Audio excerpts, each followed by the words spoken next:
Assalamualaikum warahmatullahi ta'ala wabarakatuh, murid-murid. InsyaAllah hari ini kita akan sambung lagi pelajaran kita, iaitu Sirah tahun 3. Okey, baik. Jadi murid-murid boleh rujuk muka surat 27 dan 28. Okey. Tajuk yang kita akan belajar hari ini adalah konsep hijrah semasa. Konsep hijrah semasa. Okey, mari kita teruskan. Okey, jadi konsep hijrah semasa yang boleh dikaitkan pada masa sekarang. Maknanya hijrah pada zaman Nabi dulu adalah berdasarkan daripada kekufuran kepada memeluk Islam, daripada kafir kepada Islam. Itu hijrah pada zaman Nabi, daripada Mekah, meninggalkan harta benda, meninggalkan keluarga, hijrah ke Madinah. Tapi apa konsep hijrah yang kita boleh kaitkan pada masa sekarang ni? Okey, yang pertama, hijrah dalam bentuk perpindahan. Hijrah dalam bentuk perpindahan. Yang kedua, hijrah dalam bentuk meninggalkan larangan.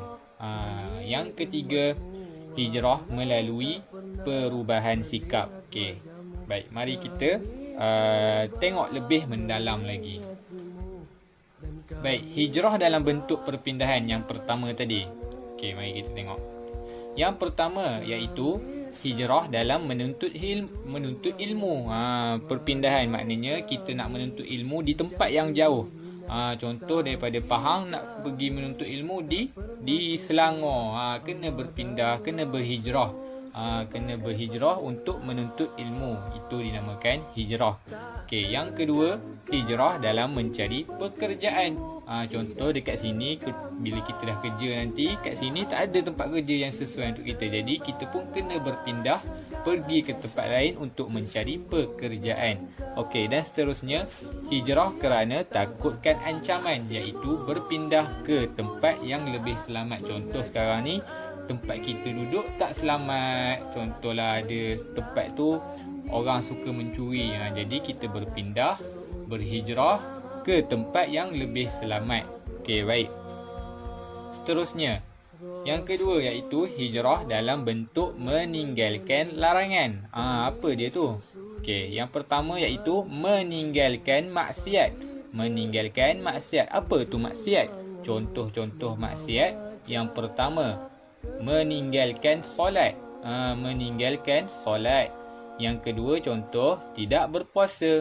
Itu antara maksiat. Maksiat yang kita buat kepada Allah SWT. Jadi kita kena hindarkan, kita kena tinggalkan. Contoh yang ketiga, mencuri.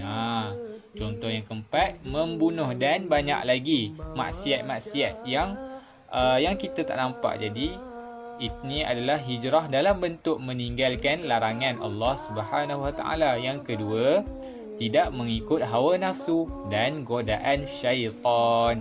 Jangan kita ikut hawa nafsu kita dan kita ikut godaan syaitan untuk buat perkara-perkara yang buruk, buat perkara yang Allah tak suka. Jadi hijrah dalam bentuk meninggalkan larangan.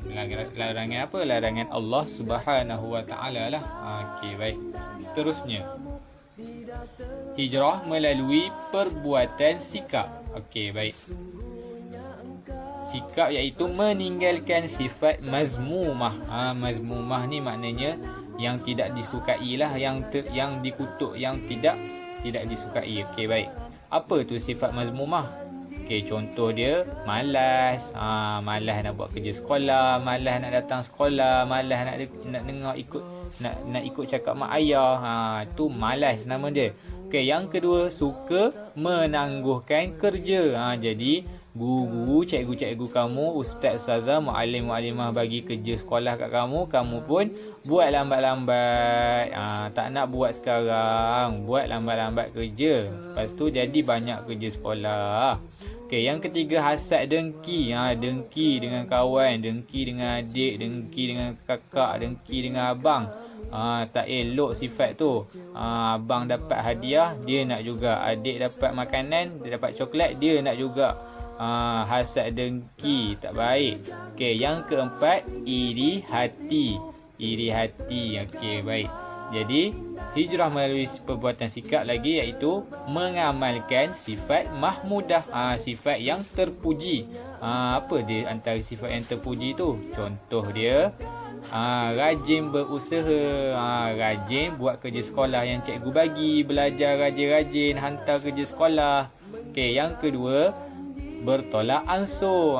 Bertolak ansur dengan kawan-kawan, bertolak ansur dengan adik-beradik, tak nak gaduh-gaduh apa semua. Okey, yang ketiga, tidak pentingkan diri. Tidak pentingkan diri sendiri. Okey. Yang keempat, banyak bersabar. Jadi banyak lagi sifat-sifat mahmudah yang kita boleh ambil. Dan banyak juga sifat-sifat mazmumah yang kita kena tinggalkan. Bukan yang ni saja, ada banyak lagi. Jadi alhamdulillah, setakat itu saja pelajaran kita pada hari ini.